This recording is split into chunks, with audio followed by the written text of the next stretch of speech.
everybody, it's Christine with Cocoa Daisy, and today I'm going to share with you a couple of layouts that I created using the Autumn Whispers Traveler's Notebook Memory Keeping Kit, which is our October collection. And the Traveler's Notebook Memory Keeping Kit, if you're new to that, if you're not familiar with it, comes with what we call the Simple Dory booklet. So it's a standard size traveler's notebook.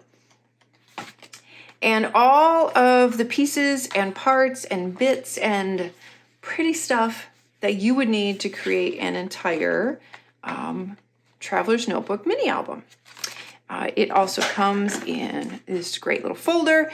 If you take the contents of this, grab a black ink pad, an acrylic block, because it comes with a stamp set, a trimmer or a pair of scissors, adhesive, you're done. You could create on the go, whatever, you could create an entire traveler's notebook that simple because it has everything that you need in it. Obviously, you'd have to include your photographs, print those out.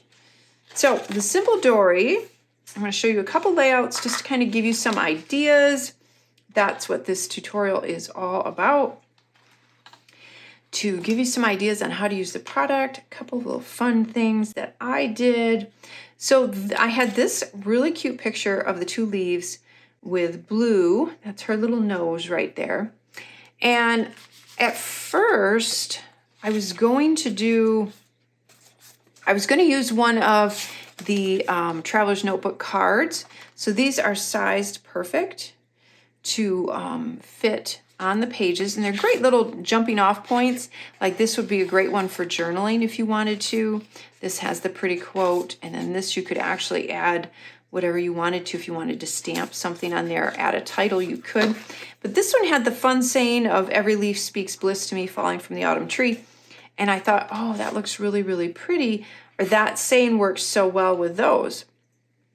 So originally that's what I was going to do. But then I saw this in the booklet and the yellows were so perfect. I opted to go with that. And that's the other nice thing is sometimes we will have a page or two that has kind of a little title or a saying or something in it. So again, it gives you that great jumping off point. And it also makes creating the layouts super, super easy and super, super simple. So it was basically this page. I printed out my photograph, used a piece of my favorite plaid washi tape on there. And I used this saying, "The autumn is a second spring when every leaf is a flower." That is from I cut that out of the inside of this little Polaroid frame of the rub-ons. So because I just wanted to put it, and that's the other beauty of rub-ons is you can put them directly onto a photograph. You can put them on just about any surface. So I added it directly to my photograph, and then I added the little piece of chipboard just to kind of balance it out a little bit. It was looking a little too plain without it. And I wanted to do something fun for the title because I think, yes, you read this and you look at that and you think, oh, well, it's about the leaves. And you might miss her little nose.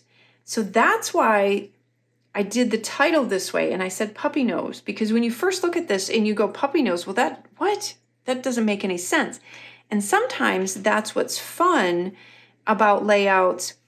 If you have something that you want to draw your eye to that's different in that photograph than what the focal point of the photograph is, then mention it in your title. And that's what I used. So the Puffy Alphas, because it brings it out a little bit more, and I put puppy nose in there. And then that then makes you look back at that photograph and go, wait a minute, why does it say puppy nose? And then you see her little nose right in there. So it's a fun way to bring out a part of a photograph that's not what you initially think is the focal point. And then just a little bit of journaling, a few little glitter dots, and that's it. The whole thing is done. Again, that's what I love about this system. Super, super easy. You don't have to create a lot of layers. You don't have to feel overwhelmed with being super creative. I mean, you can if you're in that mood, obviously. But if you're not and you just want to, keep it simple, that's what this system is perfect for. And then we don't, as a rule, we do not make the October kit heavily Halloween themed. We have a special edition Halloween kit that we do for that. But there is usually one page in the Simple Dory that has a little bit of a Halloween theme on the pattern paper. And then there was one little die cut. So I wanted to show you how you could do a Halloween themed layout with just those two pieces. In the kit, there was a couple of tags because you all know how much I love tags. So what I did is printed out two smaller photographs, put them on the tags, layered the tags in there. I stamped this enjoying every moment on the bottom of that little tag there. The pumpkins are actually from the rub-on sheet. I cut them out, I rubbed them on a piece of heavier cardstock and then cut them out and turned them into die cuts. So that's another way that you can use them, is you can actually turn them into little die cuts. And then I used one of the fun little bulldog clips to hold the Welcome Pumpkin season. And then I added Our Baby Shark with the little puffy alphas, added the journaling on there, and then just did the little spooky things on this page. And I think it turned out really, really cute. So you know that it's Halloween, but it's not like overtly Halloween, which I think is kind of fun, especially with the title. It kind of, again, it makes you look at that photograph a little closer, like, wait a minute, Our Baby Shark, what does that mean? And it kind of brings your eye to her little costume. So that is a way that you could use that product to do a Halloween themed layout as well. So that is a look at a couple of layouts that I did using the Traveler's Notebook. Love that one. That's going to be a fun one to play with. The Traveler's Notebook Memory Keeping Kit. Make sure you hit like, subscribe, leave a comment. We love that. It helps Cocoa Daisy a bunch to get the word out. Helps our algorithm, of course. So make sure you do that. And also make sure you check out the Autumn Whispers stamping tutorial that I have up. Shows you some more great ways to use the stamps for this month. So lots and lots of ways that you can use all of your product. So enjoy, and I will see you next month.